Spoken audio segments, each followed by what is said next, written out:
Donc nous allons commencer par Jean-Marie Leminor sur du rachis à la colonne vertébrale, la nécessaire évolution d'une singularité terminologique française.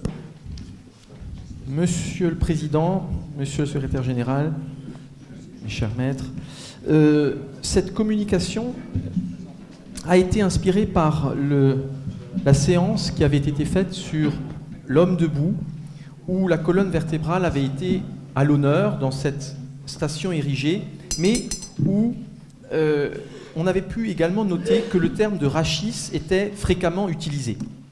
Effectivement, cette colonne vertébrale est au centre du redressement humain.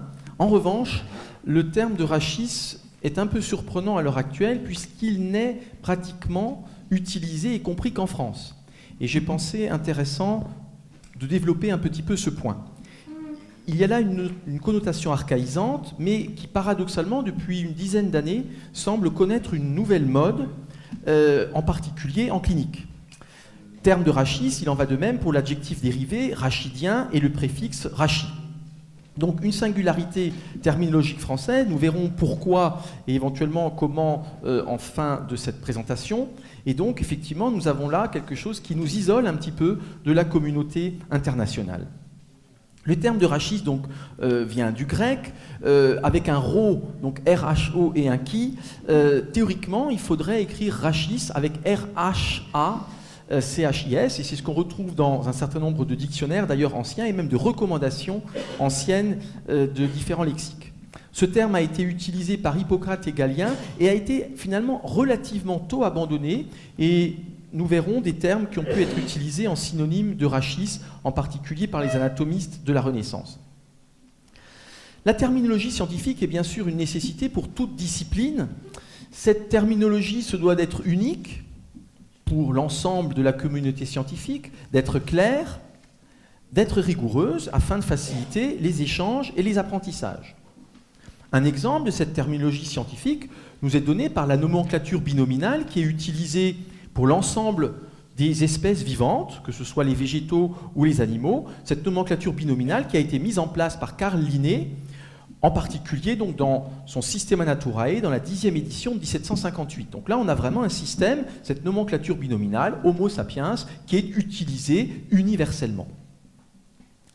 Pour ce qui est de l'anatomie, une terminologie anatomique internationale, qui est en latin, comme la nomenclature binominale zoologique et botanique, cette terminologia anatomica, on avait l'ancien nom de nomina anatomica, eh bien la première version est quand même ancienne puisqu'elle a plus d'un siècle, c'est 1895, et elle a été établie par un consensus international à Bâle lors de la 9e réunion de l'Anatomische Gesellschaft, c'est-à-dire la société allemande des anatomistes, et cette terminologie a porté le nom de Basiliensia nomina anatomica, Basiliensis, donc le nom de Bâle, abrégé en BNA.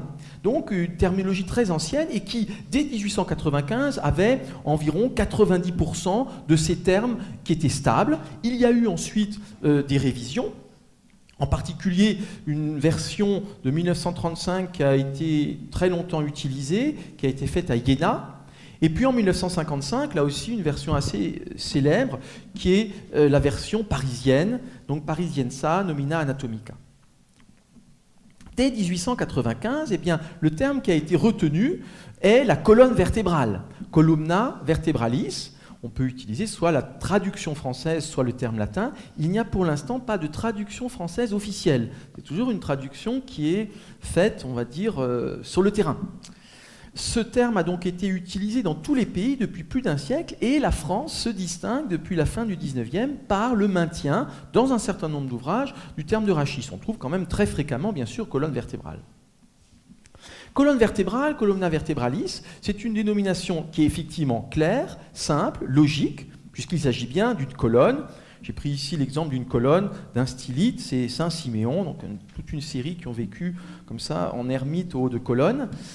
C'est une dénomination claire, simple et logique également, puisque la colonne vertébrale est composée de vertèbres. Donc effectivement, l'unité élémentaire de la colonne vertébrale, ce sont les vertèbres, et c'est là une suite tout à fait logique entre l'unité élémentaire et l'ensemble. Un autre avantage et une facilité aussi, une clarté, une logique de ce terme de vertèbre et de vertébrale, c'est que tout un ensemble du vivant, l'embranchement des vertébrés, en latin vertebrata, environ 50 000 espèces dont nous faisons partie, eh bien, cet embranchement porte justement ce nom, cette particularité vertébrale. En un mot, de rappeler que ce sont les poissons, amphibiens, reptiles, oiseaux, mammifères. Nous faisons partie des mammifères. Ce groupe des vertébrés est monophylétique, c'est-à-dire qu'il y a effectivement un ancêtre commun pour l'ensemble de ces 50 000 vertébrés, et la nouveauté évolutive de ces vertébrés, c'est bien la colonne vertébrale. Donc là aussi, ce qui est intéressant, c'est qu'en zoologie, en anatomie comparée, en paléontologie, tout le monde parle de colonne vertébrale et non de rachis. Pour situer éventuellement un tout petit peu ces éléments de l'origine de ce groupe, c'est 500 millions d'années d'évolution des vertébrés, avec donc cette nouveauté colonne vertébrale.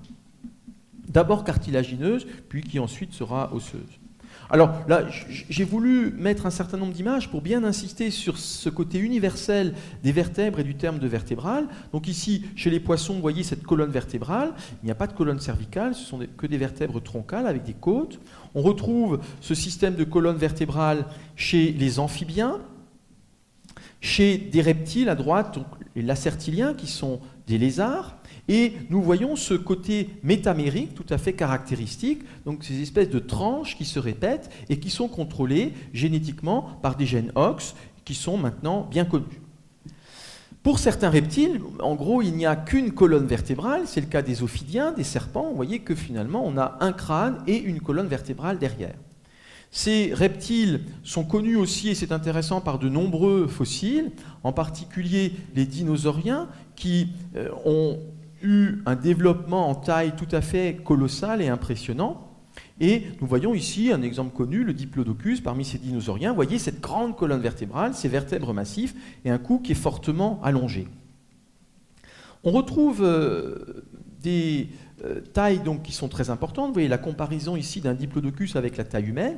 Et effectivement, les vertèbres isolées sont tout à fait colossales. C'est ce que l'on voit ici. Vous voyez des vertèbres donc, qui ont été trouvées dans de la gangue minérale. Et puis on voit à gauche là, le paléontologue qui dégage ces vertèbres de la gangue. Donc là, encore une fois, cet élément constitutif. Lorsque l'on regarde toujours ces vertébrés, parmi les reptiles fossiles, vous voyez qu'on a eu des coups qui ont été très développés. L'Elasmosaurus a 76 vertèbres cervicales, donc là aussi, prédominance de ce caractère. On retrouve ces vertèbres, colonnes vertébrales chez les oiseaux. On retrouve ces vertèbres, colonnes vertébrales chez les primates. Un babouin de type membril à gauche, un Pantroglodytes, un chimpanzé à droite. Et donc, bien sûr, nous-mêmes, espèce humaine, Homo sapiens, nous sommes des vertébrés.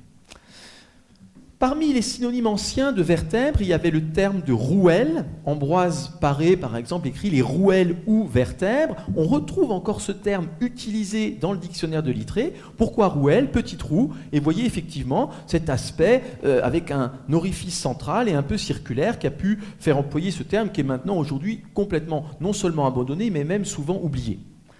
Un autre synonyme ancien est celui de spondyle, qui vient du grec spondulos. Là aussi, Ambroise Paré écrit par exemple la première spondyle ou vertèbre du col. Et le terme de spondyle, en français, est encore mentionné comme utilisé dans le dictionnaire de Littré. Là aussi, en tant que tel, spondyle, on ne l'utilise plus. Ce terme de spondyle est là également très ancien, on le retrouve dans des textes antiques, on le retrouve sur les premières figurations du squelette. La première figuration connue est celle de 1497 de Jérôme Brunswick, Dicistas Buch der Chirurgia, très connu, imprimé à Strasbourg en 1497, première représentation d'un squelette. Et puis vous voyez le petit détail, spondyles pour les vertèbres. Donc c'est effectivement, le terme de spondyle est très ancien aussi. Là, une autre gravure très ancienne, prévésalienne de 1517, aussi imprimée à Strasbourg, où on voit ce terme spondyle, tant pour les vertèbres cervicales que pour la colonne vertébrale lombale. Ce synonyme ancien de spondyle est actuellement uniquement utilisé en préfixe, spondylo, spondylodicite, spondylolisthésie, spondylolyse, ou spondyle, spondylarthrite, spondylarthropathie. On pourrait d'ailleurs se poser la question de la nécessité de maintenir ce terme spondyle par rapport à vertébral. Un autre synonyme ancien de colonne vertébrale est échine ou échine. Alors, en expression populaire, toujours courber l'échine, actuellement plutôt un terme de boucherie, échine de porc ou culinaire. Enfin, un dernier synonyme que j'évoquerai, parce qu'il est important, c'est le synonyme d'épine, anciennement espine, qui figure en tant que tel utilisé toujours dans l'itré, et épine bien sûr du latin spina, et en anglais, ce qui est intéressant aussi, spine. Terme utilisé depuis le Moyen-Âge en français, donc dérivé directement du latin, et ici une figure d'Ambroise Paré, 1572, où l'on voit la figure de l'épine du dos, c'est-à-dire la colonne vertébrale thoracique.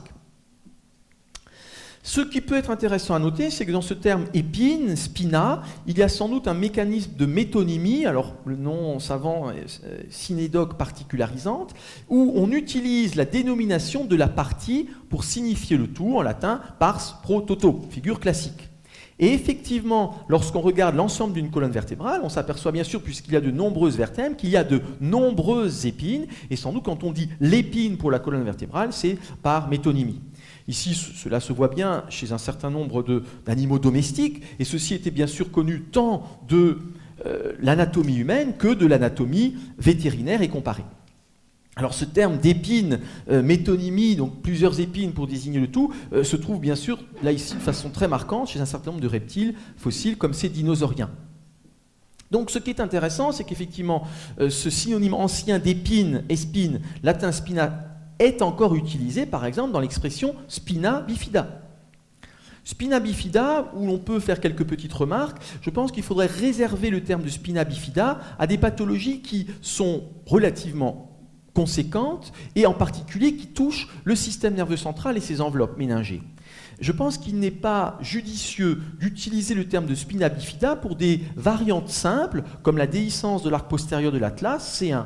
En effet, c'est quelque chose qui est une découverte souvent fortuite et banale, c'est environ 3 à 5% des gens, suivant les populations. Et effectivement, quand dans un compte-rendu, on écrit spina bifida sur cette découverte toute simple, en général sur un cliché de profil, et que les gens vont ensuite taper à l'heure actuelle sur des moteurs de recherche et voient à quoi correspond un spina bifida ou une spina bifida, il est évident qu'ils ont de quoi être effrayés. Donc je pense qu'il serait mieux d'utiliser le terme technique déhiscence de l'arc postérieur, ici déhiscence de l'arc postérieur de l'atlas, encore une fois très fréquent. On voit aussi cela sur des clichés là de face, plutôt sur la partie toute terminale de la colonne, déhiscence de l'arc postérieur de L5, et assez fréquemment aussi ces déhiscences sacrales, surtout au niveau de S1, mais qui peut être marquée sur toute la hauteur du sacrum, et effectivement quand on touche les 5 vertèbres sacrées, on peut parler sûrement de spina bifida. Ce terme latin de spina, eh bien en anglais c'est spine. Et effectivement, les grandes revues internationales, c'est Spine, donc the Spine Journal, European Spine Journal, et voyez que les impact factors sont importants. Et ce terme vient directement, bien sûr, du latin. Il est à connaître. Le terme d'épine, de spina, n'est plus utilisé en tant que tel dans la terminologie internationale, mais est utilisé sous forme de l'adjectif dérivé, en latin spinalis, en français spinal, en anglais spinal. Nous allons voir un certain nombre de déclinaisons donc, de cet adjectif spinal dérivé de spina, épine. La moelle spinale, en latin, terminologie internationale, medulla spinalis. C'est l'ancienne moelle épinière. Donc, moelle spinale, il y a là une logique. C'est la moelle de l'épine. Comme le terme de rachis, les adjectifs dérivés, rachidiens, le préfixe rachi, sont des singularités françaises. Il faut utiliser spinal et vertébral, et les anciens termes devraient vraiment être abandonnés. Lorsqu'on regarde le canal vertébral, canalis vertebralis, c'est l'ancien canal rachidien. Mais là aussi, quelle simplicité, quelle logique, un canal à l'intérieur de la colonne vertébrale.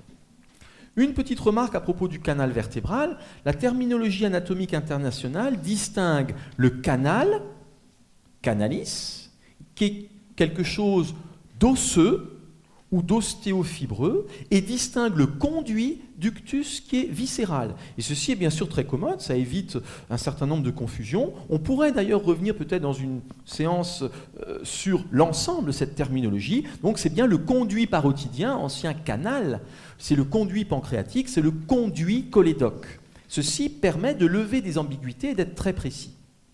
Toujours spinal, le nerf spinal. Le nerf spinal, nervus spinalis, c'est l'ancien nerf rachidien. S'il n'y a pas de rachis, il n'y a pas de rachidien. Petite remarque par rapport à ce nerf spinal, nervus spinalis, donc ancien nerf rachidien. Effectivement, anciennement, la 11e paire de nerfs crâniens était appelée le nerf spinal par rapport aux nerfs spinaux. Et ce nerf spinal est aujourd'hui, cette 11e paire de nerfs crâniens, c'est ce qu'on appelle le nerf accessoire, nervus accessorius, là aussi utilisé par l'ensemble des pays du monde, notamment en anglais ou en latin. Si l'on prend à présent le liquide céphalorachidien classique, le LCR, eh bien c'est le liquide cérébrospinal, liquor, liquide cérébrospinalis, abrégé en LCS. Ce sera peut-être plus difficile pour le LCR, tellement il est courant de parler du LCR, et que même encore dans des recommandations tout à fait récentes de la Haute Autorité de Santé, ce terme était utilisé. Mais céphalo n'a pas vraiment de précision, puisque céphalo c'est la tête, alors que cérébro est beaucoup plus précis, puisqu'il s'agit là de cérébral et donc bien de l'encéphale, et rachidien est remplacé donc par spinal. Liquide cérébrospinal, liquor cérébrospinalis, qui est utilisé effectivement notamment en anglais. Dernier exemple que je citerai, c'est ce qu'on appelle aujourd'hui le muscle érecteur spinal, muscle érector spinae.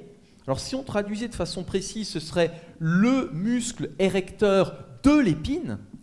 Donc muscle érecteur spinal, ce sont les anciens muscles érecteurs du rachis. On disait aussi souvent les spinaux. Et à noter que dans la nomenclature, c'est un ensemble formé de plein d'unités, et c'est au singulier, c'est le muscle érecteur spinal et non plus les muscles érecteurs spinaux.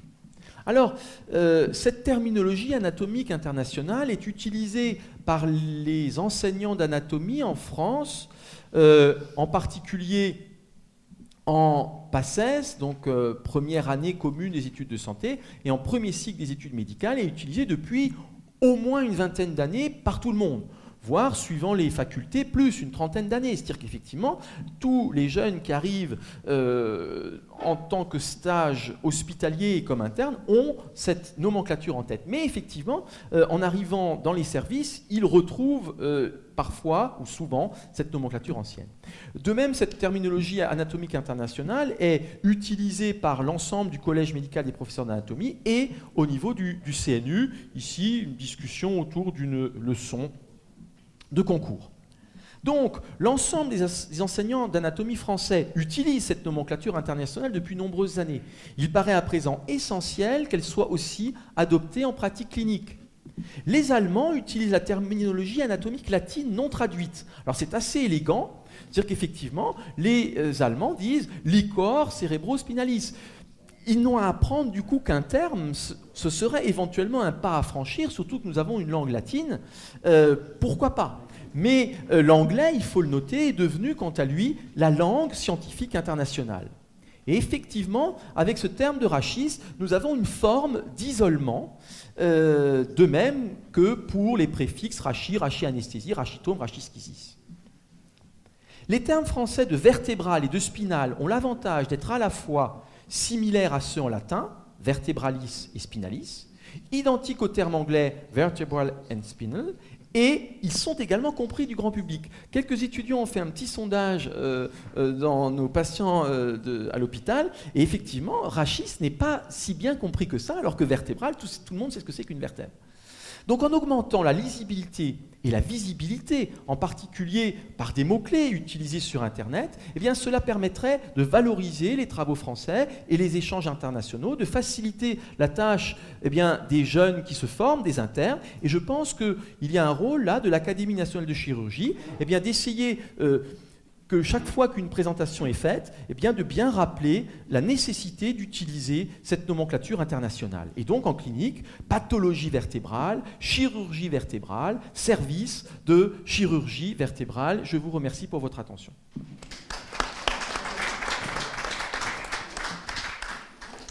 Alors, avez-vous des questions à poser à Jean-Marie Leminor sur ce sujet de terminologie? Vous ne nous avez pas expliqué d'où venaient les lettres grecques. Oui, mais rachis, pourquoi on a choisi ce terme, en fin de compte? Et qui? C'est Molière qui a fait passer ça Ce sont des termes qui sont très anciens et qui, comme ces termes souvent qui sont très courts, n'ont pas visiblement d'explication en tant que telle. C'est une tradition donc très très ancienne qui vient d'ailleurs peut-être du Moyen-Orient, repris par les Grecs ensuite. Donc ce sont des termes qui sont presque pré-linguistiques. Oui. Pourquoi est-ce que la nomenclature a choisi l'adjectif? Pourquoi est-ce que la nomenclature a choisi l'adjectif al, la terminologie al, sacral, lombal, alors que... Parce qu'en latin, sacré, c'est sacralis, que lombaire, c'est lombalis. Donc en fait, c'est la traduction directe du latin qui nous permet éventuellement d'avoir la correspondance directement avec l'anglais, puisqu'en anglais, c'est effectivement lombal ou sacral. Donc en fait, les Anglais ont directement utilisé le dérivé du latin, et en fait, c'est pour coller au plus près du latin, donc sacral, lombal. C'est vrai que ça écorche un peu l'oreille, mais petit à petit, là, on peut se permettre parfois de fourcher un petit peu d'un point de vue langage, mais c'est vrai que petit à petit, on se rend compte qu'au moins en anatomie, sacral et lombal deviennent de plus en plus courants. Mais c'est pas criminel de dire lombaire et de dire lombaire ou lombal, c'est sacré. Lombal spine. Lombar. Alors effectivement, lombaire, les Anglais utilisent les deux. Voilà.